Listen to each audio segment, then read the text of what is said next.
A discussion of less stuff, more happiness.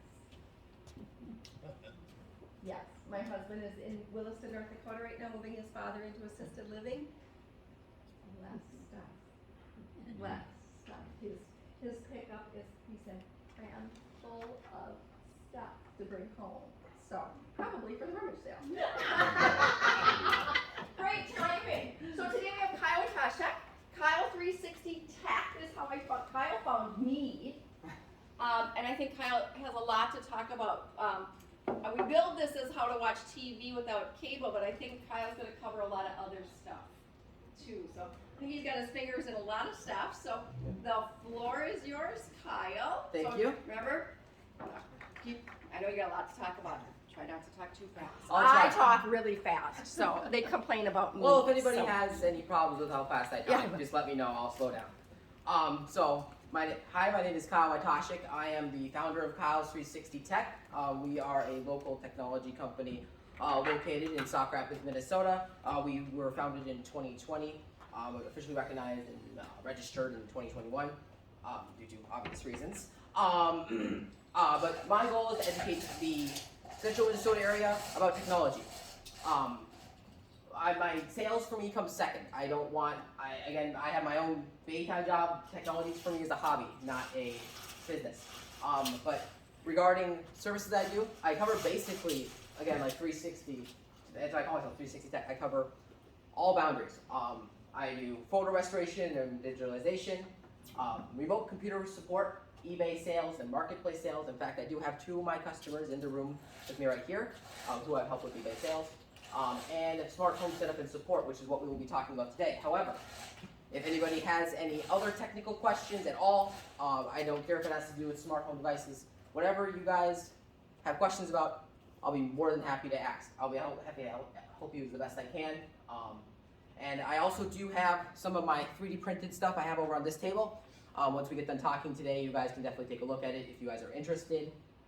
I can make more than just what's on that table, so just ask me if you have any ideas. They're really great design pieces. They can be used as gifts, puzzles, whatever. It's really cool technology.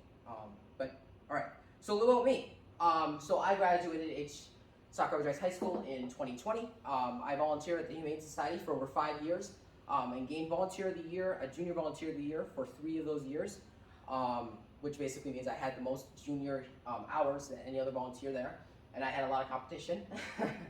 I've been acknowledged for my technical innovations by the ISD 47 district. For fun, I like to play video games, go outside, and explore this great state of ours in Minnesota. Today, we're going to be talking about smart home devices. I'm sure you guys have all heard of Google, Siri, Alexa, and you probably don't know, well, what is it? So I'm going to kind of try to explain what they are, how it can help you in your life. It's a kind of a complex topic, but I'm going to try to simple it down to the best I can, and hopefully I can make your guys' life a little bit better by explaining it to you. So we're going to be talking about today what is a smart device, how smart devices are controlled, how smart home devices can help you save money, electric, cable, and other expenses, common misconceptions about smart devices, how to begin a smart ecosystem, and a Q&A. Like I said again, if you guys have any questions at all, I want this to be more of a discussion rather than me reading off a slideshow, because you guys, I bet you guys don't want to be read to. So if you guys have any questions about anything at all, doesn't have to be about what I'm talking about, just let me know and we can definitely talk about it. All right, so what is a smart device? Smart devices are basically a device that connects to the internet in order to do things on its own. So for example, there are smart lights that you could turn off the lights from wherever you're going on vacation. You could have smart security cameras so you could see what's happening in your house without needing to worry about watching the tape when you get back home. There are smart vacuums like Roombas. I'm sure you guys have seen advertisements about that. It's a very large topic, and there's so many different smart home devices that it's a very large topic. So I'm going to try to cover the most common ones. So how are smart home devices controlled? Because you see the advertisements and you just see them talking to a little speaker, like, well, how does that work?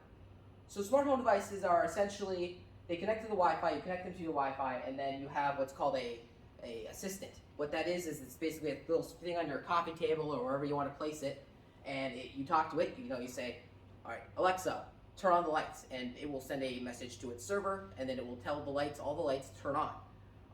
It's basically just a remote control for your TV, but you talk to it instead of using a remote. However, most of them can be controlled through a remote or other device.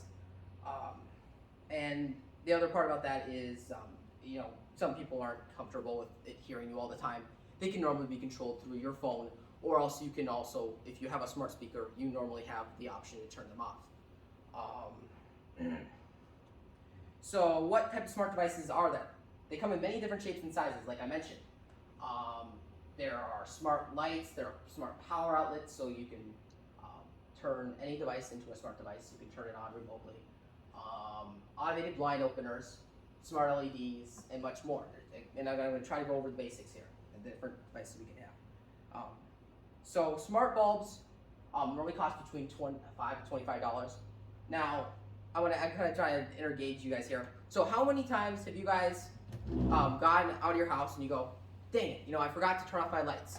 Or you're on vacation, you're like, well, what if people see my lights off all the time and they think that I'm gone? Who here has kind of thought that to themselves? Anybody? Right. So you think that to yourself, you're like, how am I going to turn my lights off? So normally you have to call your neighbor and say, hey, I left my lights on, or hey, can you turn my lights on so I don't have to worry about somebody thinking that I'm not home. Smart lights just allow you to go, let me get my phone out here. I can see my phone, so turn the lights off, and it will automatically turn the lights off. I would have done an actual demonstration, but I'm currently recording with my phone. But basically, if I said turn the lights off in my house, it would automatically turn them off without me having to do anything else. The cool thing about smart bulbs is that they do not work on incandescent like most bulbs do. They work off of LEDs, making them a bit more expensive.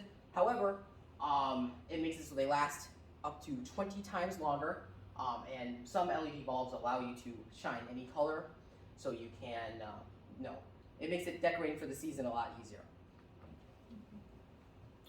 Smart security cameras. I found this stuff online, it's pretty funny. This guy basically rigged a shotgun with blanks over here. So basically she picks up the bulb, the camera senses her, bang! So she goes running off and she thinks someone shot at her. I know you guys have heard of ADT for security. Now they charge about $50 a month for smart security devices. That's what they use as well. But they're charging you $50 for essentially renting you out the equipment. But smart security devices are very cheap. In fact, I actually recently set up a device for my mother the other day, and it's really nice. She's able to basically tell whenever anyone's coming in or out of her house without her needing to check her security camera the next morning. Defending against package thieves to defending during a vacation. It allows you to know exactly what's going on in your house without somebody from ADT calling you the next day saying, oh, it looks like there was an intrusion. Well, that's really nice. A day after it happening, that's really nice. That really helps me. But this, you can check it at any time from anywhere, and most of them are wireless, so you don't have to worry about paying for an installation. When I normally do it, it's normally like a 10-minute thing, depending on where the camera's being set up. Obviously, sometimes you have to set the ladder, but they're normally pretty easy to set up, and they're normally pretty cheap, depending on the camera that you're getting. Now, how many of you guys have flat screen TVs? All right, then you guys probably already have a smart home device in your house, which is the smart TV. Samsung is the major manufacturer of them. However, most other Walmart brand TVs, because I used to work in their electronics section, are smart devices. However, if you have an older TV, you can upgrade yours for as little as $25. Now, I know you guys want to hear about disconnecting your cable because it's really expensive, so we'll get to that in just a second. But smart TVs allow you to watch Netflix and Hulu on your device, as well as another nice thing, which Mary Ron can attest to this. During the pandemic, she would watch church from her tablet. It was really small; she couldn't really see it. So I suggested, hey, you could connect your phone to your TV, and you could watch it on the big screen.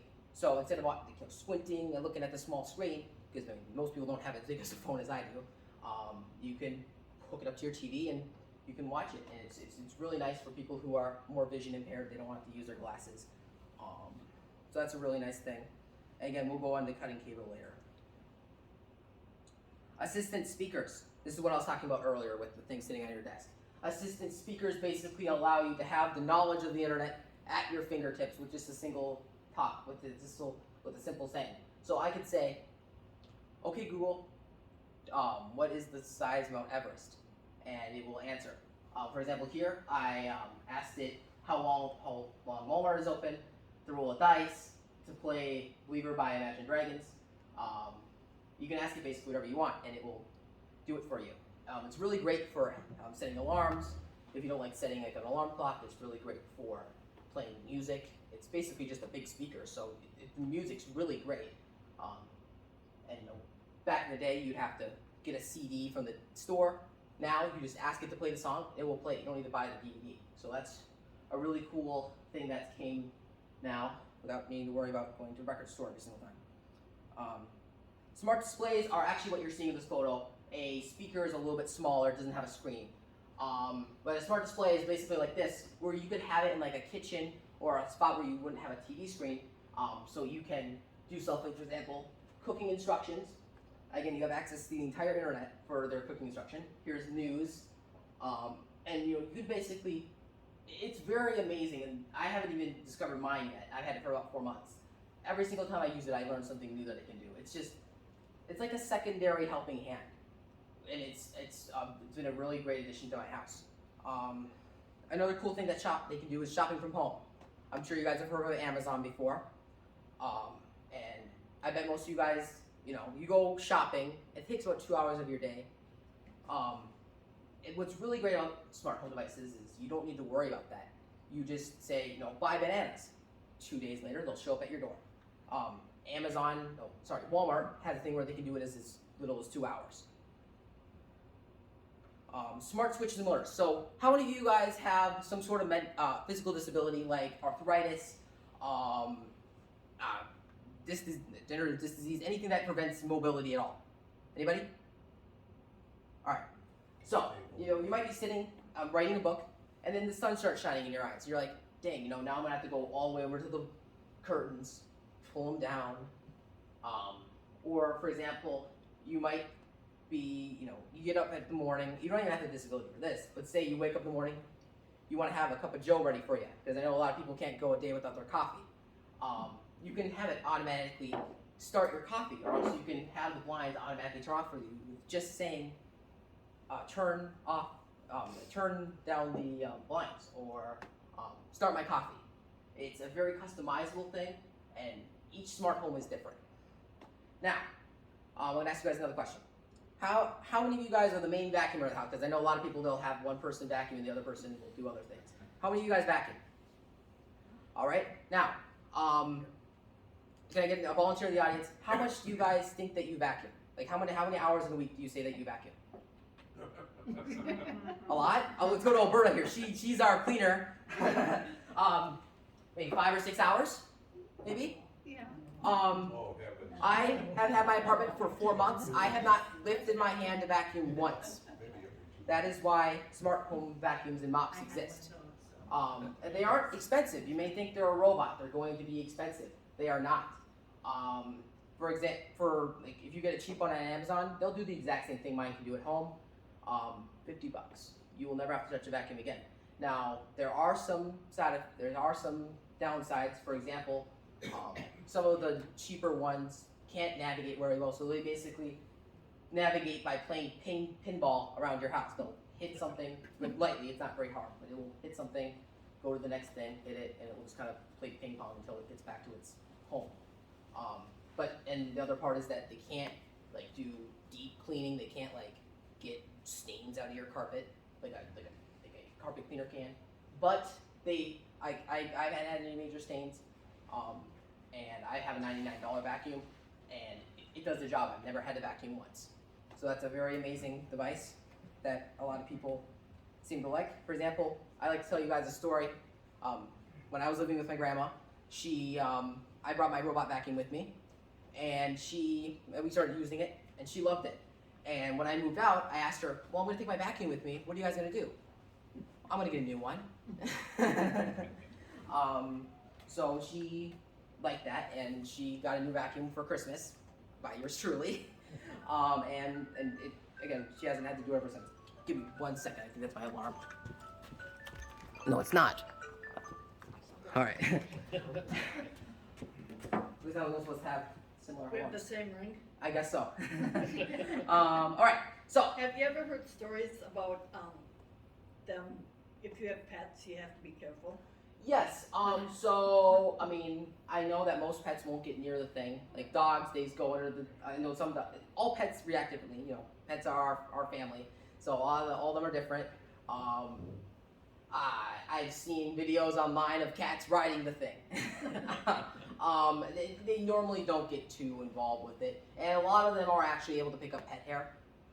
That's a concern that a lot of people have, is that it can't get pet hair. Most of the time, if you get the right vacuum, you can get pet hair. But if they go on the floor, it doesn't do a good job because it spreads it all over. I mean, that's what I've seen on the internet. I mean, that depends. I mean, I've heard of some of them that do a really good job with pet hair. Some of them are designed for pet hair. It honestly really depends on the vacuum. And again, a $50 one is not going to do the same job as a $500 one will. So, I mean, a really cheap one, yeah, pets are going to be a problem. But like a $200 one, about the same price you're going to pay for a regular vacuum, it won't have a problem with pet hair or pets. I haven't tested mine with the pet before, but if I needed to, I got my dog at home, with my parents' house, and I'm sure I could test it and give you results on that. Now let's start talking about saving some money here. Like I was mentioning with LEDs. So let's talk about how these bulbs are different. So we got incandescent bulbs. These are like the ones you get at Walmart for 99 cents. Average lifespan is about $1,200, about a year, and go about 60 watts.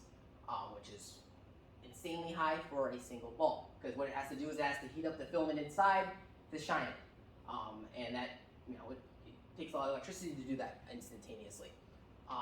Then they came out with CFL bulbs. They say these. Those. What? I like those a lot. They're okay.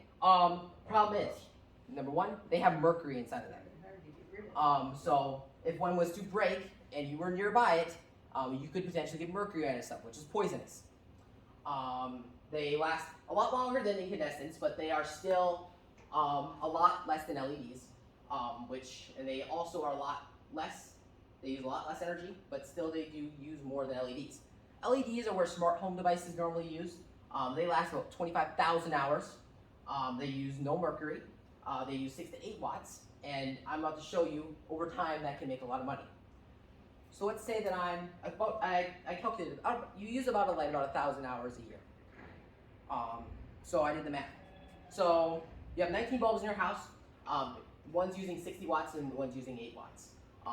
One will last about 1,002 hours, one will last 25,000.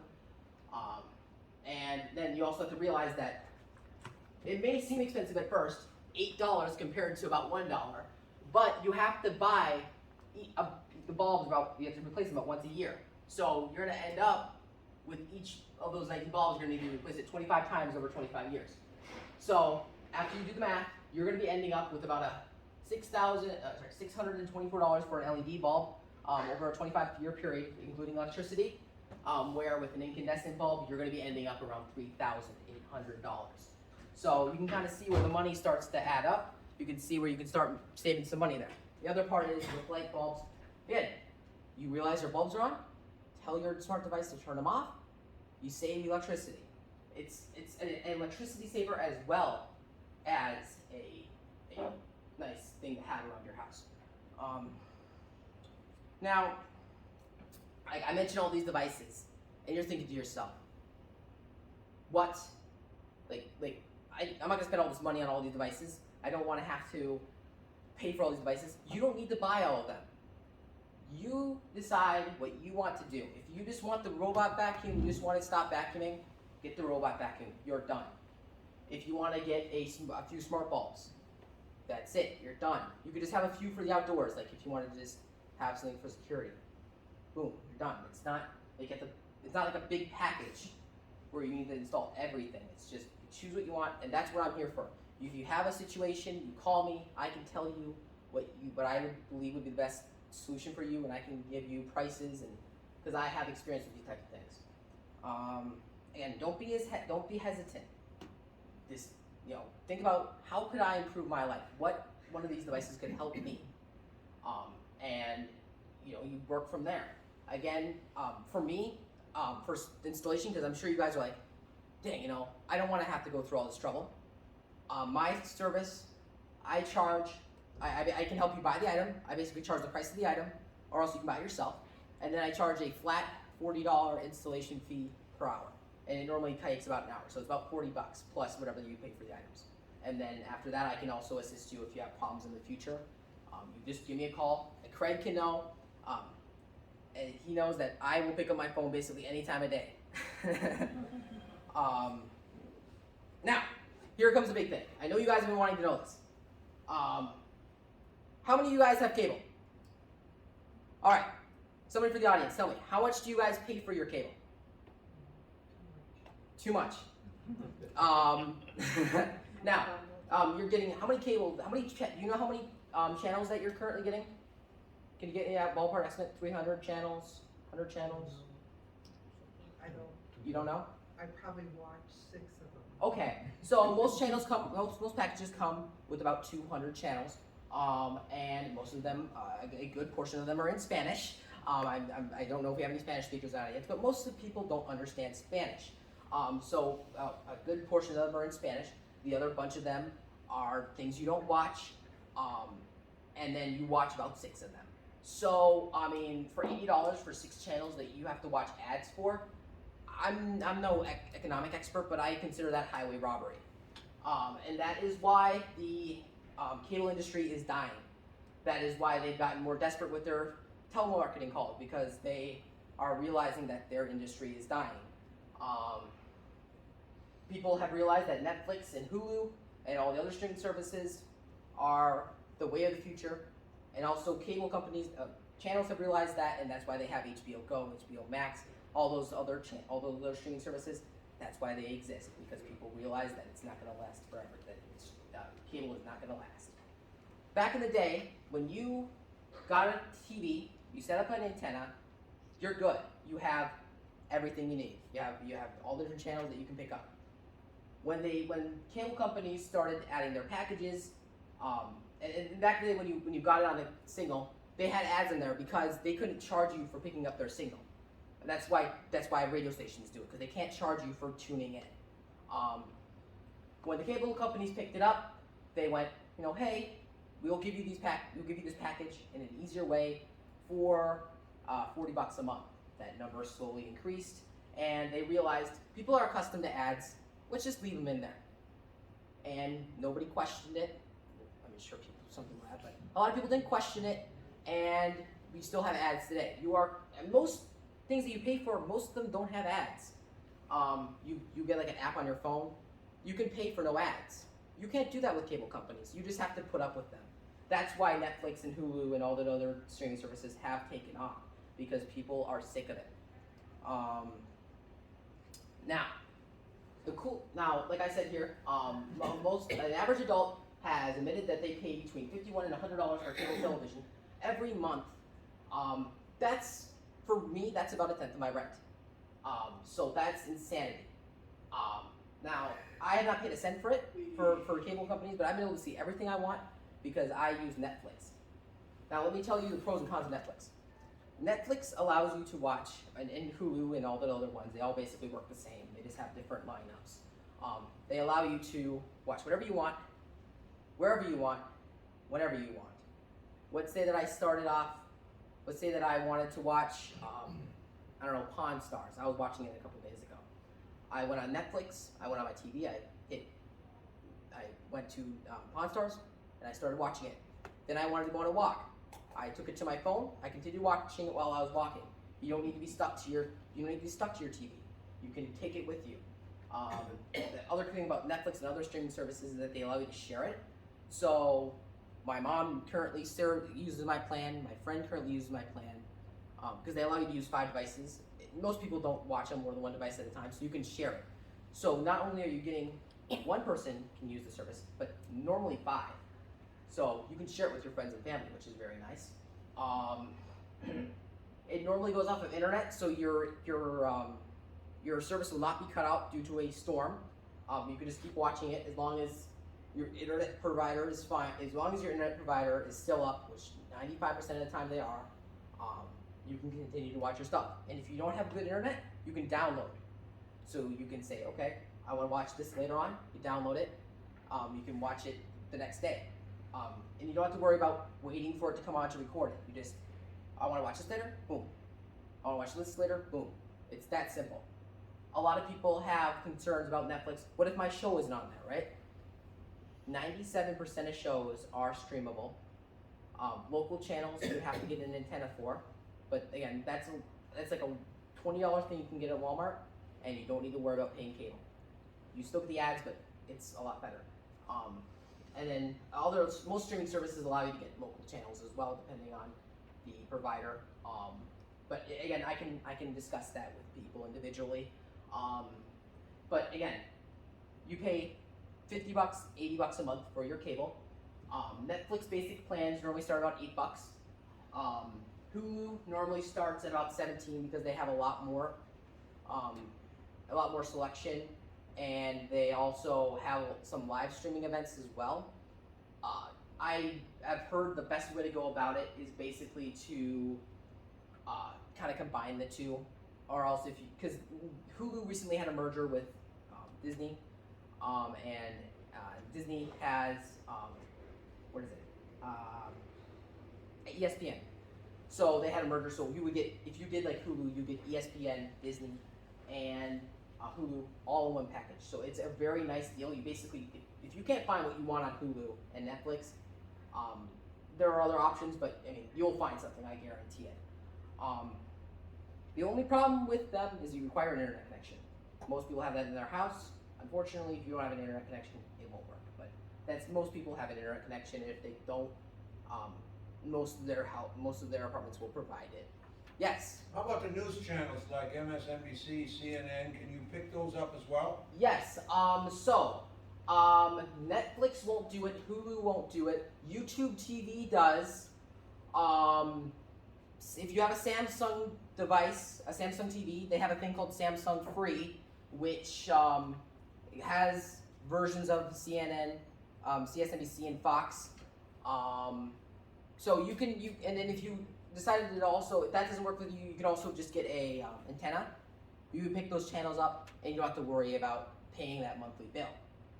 That's a very nice part of that. So yeah, you can get those different, yes. How big is the antenna? What does it look like? Can you just have it on your table, or is it? Normally what you do is you have to put it on your window, or else you have to put it on the roof. I've never installed one of them before, but basically what I understand of it, it's just it almost looks like a solar panel, and then you just put it on your window and it picks it up. Yes. No, I know somebody who has a big one on top of their house, and they get 9 and 5 and 11, which are the regular news channels. But I don't know if they can get MSNBC or CNN. I don't know that. I don't know. I don't know exactly which ones do what. Again, you would have to look at each provider, and then I can go over that with you. I don't have the resources in front of me to tell you exactly what streams what. I can look that up with relative ease. Okay. You can just go online. If you guys have questions about what streams what, just go on your computer or your phone. Just look up. And I get it, and I just told you the other day. What? I'm talking to Oh, people that- yeah. You can go online, just look up CSNBC streaming. It will show up with all the streaming services that provide it. You might need to go to a website to find it. Otherwise, again, normally most devices have the ability to stream it. Again, you can contact the streaming provider as well. Like if you have a question, you can always call Netflix, or you can call Hulu and ask them about that question. I can also look that up for you as well. Have the prices on those been rising as well? I mean, I realize it's kind of in competition and sorting itself out right now. What will keep them from raising their prices? Because And I've also heard that they're considering ads. yes. So we would end up with the same thing we already have, that we have to move into another commercial. So Hulu already does have ads for parts of its service. Hulu has a basic plan, that I believe it's let's see what I had on here. $5.99, which has ads. You could pay $11 for no ads if you decide to go that route. Netflix, I don't think they're ever going to do ads. That's what beats them for their competition. And you're already paying for it, and I'm sure that then you have your choices. If you, like, for example, if I want to watch Pawn Stars, I believe I can get it on Netflix, Hulu, and Amazon Video, I believe. So if one starts watching ads, you could switch over to another one, because they always have their how they work is they basically have contracts. So they'll say, hey, we'll give you our shows, and you have a contract with us. So you need to be with us for so many years. Once that contract expires, it may move to another provider, or may have multiple providers. So you can kind of choose which one you like the most. That's the cool. I think what I'm saying when you're talking about cost, this is definitely more cost effective than cable right now. But I Exactly. don't know what it'll be in 5 years. I don't think it's As gonna. cable disappears, what's gonna keep the cost down? Because I see these streaming services fighting for market, They have keeping ads off, and cable was a bit that way at the beginning, Mhm. where you could, just take the ads off when you're watching, and Yeah. that's disappeared. So I'm wondering, in the future, do you have a vision of what will happen to cost? I don't think it's gonna. I don't think that because they all have competition. Because right now, what's happening is all the channels are basically trying to put more of their efforts into streaming because they know it's gonna die. It's just a matter of time. They're making So I think what's gonna happen is I think they're gonna have enough competition. Like you can go to, for example, let's say we were going to buy gas. We could go to Shell, we could go to BP, we can go to Super America. They need to keep their prices in check, or else no one's gonna go to it. Because everybody has access to these different services. Where with like DirecTV, that's a satellite up in the air, right? They need to keep their satellite repaired, they need to do all this stuff. There's a lot more overhead costs to it than just getting the contracts. And that's because there's only so many. There's Dish, DirecTV, and Spectrum. There's a few other ones, but it's very limited. So that's I believe that it's not going to go very much more than it already is, and I don't think people are going to put up with it if it does that. I could be wrong. I don't have a time machine, but I believe that right now, I don't think anytime in the future that's going to change. I don't think that the current cost model is going to change because they have so many businesses. Yes.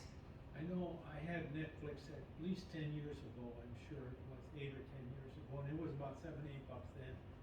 It hasn't really increased in cost per month, at least over the years that I've seen. And that's why people go with Netflix, because it's so cheap. They normally, at the beginning they added it kind of to their cable because they wanted to be able to stream those movies. Because Netflix, back in the day, they used to mail DVDs to you. That has changed to now you can just instantly stream it. They do have I believe the DVD thing still exists in a small sense. But most of it's streaming now. And I don't see that changing in the future because they don't have all that overhead cost. They don't need to install stuff. They don't need to sell you all these other services. Netflix is for movies only. Like, for example, Spectrum, they're going to try to sell you their internet. They're going to try to sell you their phone. They're going to try to sell you the entire deal because then they can get you hooked for $120 a month for all their services. Where Netflix, they don't have that goal in mind. Their goal is movies and movies. That's it. So that's why I personally believe that it's not going to change. Any other questions? Yes. YouTube. YouTube. What about it? How does that, I don't. Okay. belong to So- it, Would I watch it, but. So YouTube TV or just YouTube itself? YouTube itself. Okay, so YouTube basically they have two different versions. Well, they have a few different services. So YouTube itself is just people uploading videos. You could go and upload a YouTube video. In fact, this video, me doing the presentation, might go on YouTube for my webpage. YouTube they basically support themselves off of ads. They're ran by Google, so they support themselves off of ads, and I don't see that changing anytime soon. Most TVs allow you to watch YouTube on the TV. In fact, that's how my grandparents watched their church was on TV. It was on YouTube. It was streamed on YouTube. YouTube is a very diverse set of videos. You could watch a video on World War II, or you could watch a video on kittens. It's really nice because it's ran by the community instead of having to hope that you see what you want. You could probably find something that you're interested in on YouTube. So that's what YouTube is. Now they also do have YouTube Premium, which has basically no ad. It's YouTube but with no ads, and they have a few of their own made shows. I've never really been impressed with any of them. I just get YouTube Premium just because I don't like the ads. And that's been around for about 5 years. And then the other part is you also have YouTube TV. That one allows you to. That one is really nice because it allows you to stream a lot of the networks. For example, Fox, MSNBC, a lot of sports channels. So if you're looking for live TV, YouTube is kind of where you're gonna want to be at. But if you're looking for movies, shows, Hulu, and Netflix, that's what I would personally say. But that's kind of how YouTube works. Is they have you can go there and watch videos from other people, and that's the main priority.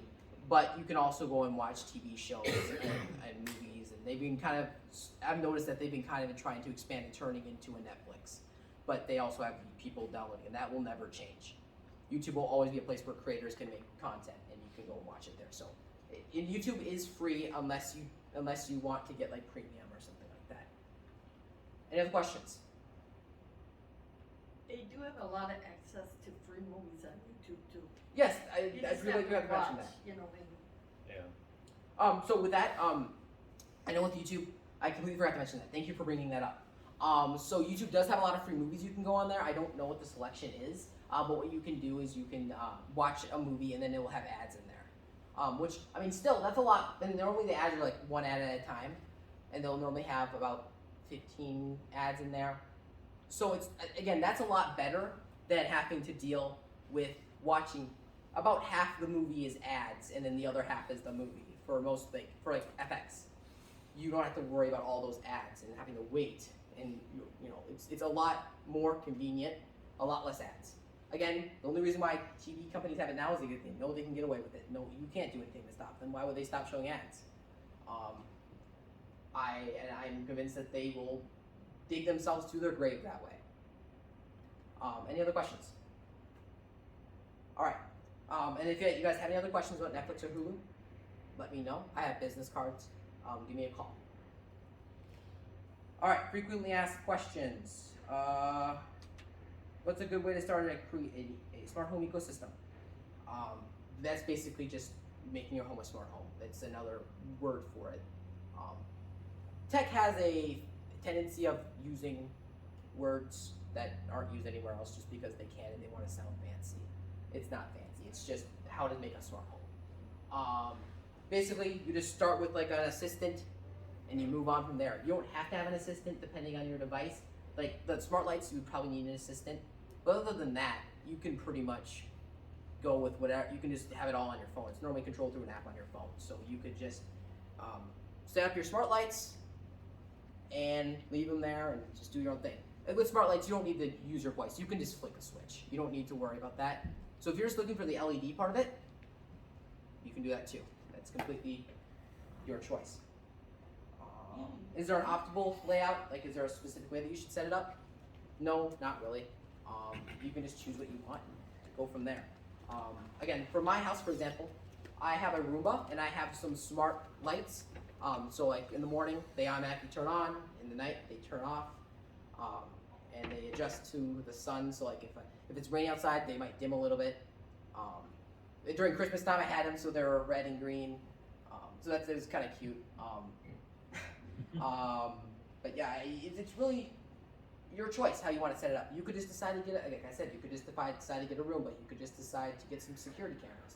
Completely your choice. And then other final question: why do smart devices require a constant internet connection? You know, people are concerned. Oh, is somebody spying on me? So someone hack into my house, right? That's not the case at all. The reason why they're doing that is because it needs to connect to, like, for example, let's say you have a Google Home. If I said to my smart device, like I have here, you say, turn on the lights. It sends a signal to the server that the Google server. It processes what you're asking it. Like it'll say, okay, they just said turn on the lights. then it will send a signal back to all of your lights saying turn on, and your lights turn on. There have been relatively few hacking incidents with like people being able to get a hold of that, and Google has pretty much gotten that taken care of. Amazon is working on it. So like no one's gonna be able to like flick your lights on and off without you like knowing it. Like they can't do that. That's not something they can do. Question, Yes. we have an Alexa, Yes. fantastic thing. However, once in a while she talks when I haven't talked first. Yeah. And I have to sometimes wonder, you know, she has to listen for me to say Alexa. Yes. So isn't it always listening? So technically it is always listening, yes. But normally it's just listening for, it won't send any data to anywhere until it hears you say Alexa. It doesn't communicate to any, you can actually check this out by using like a router, like a signal checker, so you can see what's sending what to where. And if you watch it, the Alexa won't send anything to anywhere until you say, okay, like say Alexa, and then it will start sending your voice, what you're saying to the server to be transmitted. It will then send the thing back to the server. It's only listening for Alexa or something that sounds like Alexa. Or you could say like saying, if it's not calibrated correctly, it might like pick up Apple or Alex, or it might pick up like words like that, or Axel. It might pick up words like that. You can calibrate it too, so you can make sure that what you have is correct. You can calibrate, make sure it's right. Yes. Siri on my phone talks to me every once in a while when I haven't said anything at all. Is that a different deal? Same deal. It might be picking up you saying, I don't know exactly which word. It might syrup, Sandy. It's the word that might sound like sound like Siri. It might pick up, and they are working on making that better. Every day there are people at Google and Apple who are trying to take voice clips and try to figure out how to make it go. Yes. Now this Alexa has beautiful sound. Yes. You're talking to a group of people who at one time had speakers in their homes that were 2 feet by 8 feet to get sound. If you remember some of the stereo systems we had years ago. How in the world can this small device give the quality that it does in such a small package? There is a rule about computing. I don't know what the name of the rule is, but basically every 10 years, the power of computers multiply about 50 times. So, you know, like that's why you have to buy a computer every couple of years, because the computers, they grow so much, and they're able to make it smaller and smaller and smaller and smaller. They mostly use subwoofers and other small, because the entire thing is just a microphone with a bunch of speakers. Do you have just like a tower, or is it like one of the screens? Our Alexa's just a flat little thing, but this tall around. Yeah. So it's just basically the camera. Like for example, I'll look at my camera here on my phone. The microphone is about that small. If you can't see it, that tells you how small it is. The microphone's that small, and then the Alexa is able to. The rest of the room is light and sound room. So they can put a bunch of speakers in there. They can put a bunch of whatever they want to put in there to make it sound better. They can do that because they have a lot of room to work with. Because they're not working. They don't have a screen that they work with. They basically just have a speaker that they have to put whatever they need to make it sound nice. That's what they do. They have a lot of room to work with. They don't have to put a lot of chips in there to make it work. Because again, most of the computing power is going through Amazon servers. The servers are figuring out what you're saying. That's why it has to connect to the internet. Yes. I'd like to go back to one of the very first things you said, that you can connect your phone to operate your TV set. How do you do that? So what you can do, are you referring to like using it as a remote? Or I want to watch something from my phone on the TV set. oh, okay. Like So you that's were called watching- casting. What? That's called casting. So mostly what will happen is if your phone is set up to do casting, if you have a good enough TV, basically it will show your TV. They'll make a little icon on your phone. Normally it looks like a little screen with some like signals going to it. You tap that, and then it will show you a list of TVs that are near you. Like if you're not living in a house, or living in an apartment, you'll see a bunch of TVs. Okay, how do you find that on your phone? What am I looking for? Whenever you're playing a video, most of those will have whenever you're playing a video, most apps will have a little icon next to where you're playing the video. It looks like a screen with some signals going to it. I don't have an exact example on me, but it looks like a little screen with some signals going to it. You tap that, that's what you're looking for. Or if you just look on the internet, how to cast with this device, or how to screen share with this device. You just look that up, and then you'll be able to figure that out. And if you need assistance with that, if it takes me less than, the cool thing about my services is that if it takes me less than 15 minutes to figure it out, I don't charge you. So that's how I gain trust, that's how I gain my reputation, is I will come over to your house. If I can do it less than 15 minutes, I don't charge you. Otherwise, it's between $25 to $50 an hour. But you know, again, it depends on what I'm doing. If I'm doing a hard task like fixing a computer for viruses, that's about $50 an hour, which is actually a lot cheaper than most, because like if you call a call center, they'll charge you $80. And then, but yeah, if I have to come over there, and I can normally explain it over the phone if you need assistance with that as well. And I'm normally pretty calm. Like if you call me really quick and say, hey, I have a question about this, I'm normally pretty chill, and I'll just answer your question. I won't even charge you. I normally charge for the bigger projects, and again, this isn't a job for me yet. This is a hobby. It will eventually turn into a business, which I will still keep my business model of, you know, customer comes first, charging comes second. But you just give me a call. Craig has given me calls in the past. Just say, hey, how do I get this to work? I'll answer it. I don't mind talking to people. That's what I love doing. I have ADHD. That's my thing. I like talking to people. But yeah, just give me a call, and I'll be able to answer any questions that you have. And I'll give you I have some business cards over there, so I'll give you my card number. Yes. You said early on, if you don't have a smart TV, you can upgrade to a smart TV. Yes. Do you do that, or how does one go about that if we have these obsolete flat screen TVs? Have you ever heard of a Roku? A Roku? No. Okay. So you can get them at Walmart for about $25. There's also it's called a Google Chromecast.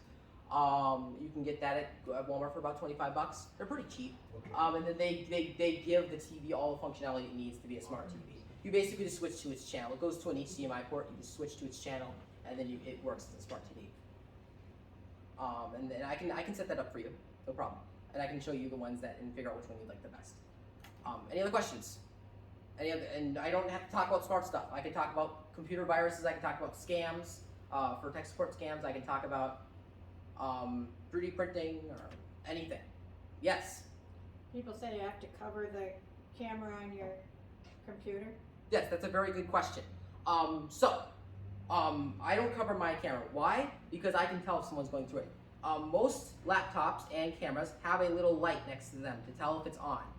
If that light is turning on without you turning on a camera application, that's when you should start being concerned. But you shouldn't be concerned about, at that point, you shouldn't be concerned about your camera. Well, you should put something on it, but you should be more concerned that someone's in your computer. At that point, you should be concerned, and you should be calling a technician to look at it, because someone's hacking your computer if they can do that. Otherwise, it's probably just you accidentally turn on the camera thing by mistake.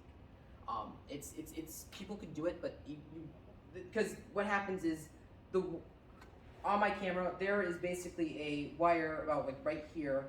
I've torn this thing apart before. That goes up to here, and it goes to here, which is the light on the other side. So it has to go through that circuit to get to both of them. So that camera cannot physically activate until the light turns on to show that it's turning on. So you don't need to worry about somebody turning on your camera. But if you start seeing that light turning on without you knowing, cover that camera, call me. It's probably somebody who's hacked into your computer. Same thing goes for really anything with the computer. If the computer starts acting strange, it starts doing things you don't want it to do, starts getting slow, there's a reason for it. It's not because the computer's old. Well, sometimes it is, depending on what you're doing. But I mean, most of the time, it's not a user error. Most of the time, you got either something wrong with your hardware, something might be broken, or you've got a virus, or you got somebody hacking you. Also, I have a large audience here, so I want to make you guys aware. This is the huge scam that's going on. If anybody calls you telling you you have a virus on your computer, do not listen to them. Nobody can tell you if you have a virus on your computer. No one cares if you have a virus on your computer. It is a scam. Do not listen to them. If anybody ever calls you for any reason, trying to get you to do something immediately that you've never talked to before, they are a scammer. Do not listen to them. Hang up on them. I just want to get that out there because that is a huge problem that's going on right now. It's $1 million scamming industry, and I want to make sure all you guys are aware. Tell all your friends. That is a very big thing, and I want to make sure because elderly people are the most vulnerable people to be scammed. And I can definitely do a slideshow presentation on that in the future about scams. Who else had a question? I thought I saw someone with a hand up. Routers, do you do anything with routers? Yes. So if you have, are you looking for like, what kind of question? What kind of thing are you doing? Like going to get one set up? Well, we have a Google Home and our devices won't print to the printer, but I think the printer's okay. Yeah, I can do that. Yeah. We have CenturyLink as far as. I would go on a rant about CenturyLink, but I'm not going to do so. I hate CenturyLink. We used to have CenturyLink at our house. Oh my god.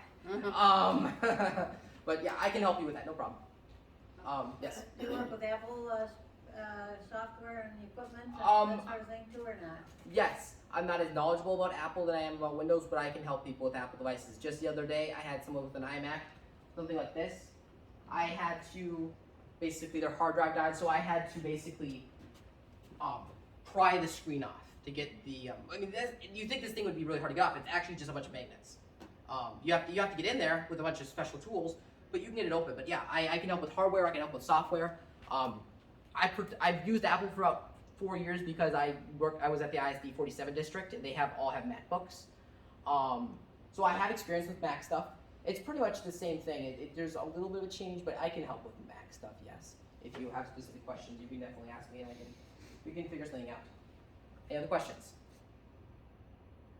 Nope? Okay, so I'm gonna be walking around if people have questions. If people are interested, I do have these over here. These are made by a 3D printer. It's a new technology that's coming out that's really, really nice. I can get these to you if you guys want to get one of these, or if you guys have anything else that you might want a 3D printer, have any ideas, I can definitely talk to you about that. These things are dirt cheap. I can get you guys something like this for about 25 bucks. So if you guys have any questions about that, let me know. Otherwise, let's see. We got about 10 minutes here. I might stick around for a little longer. Just chat, ask questions. But yeah, I am basically done with my presentation. Thank you. Alrighty.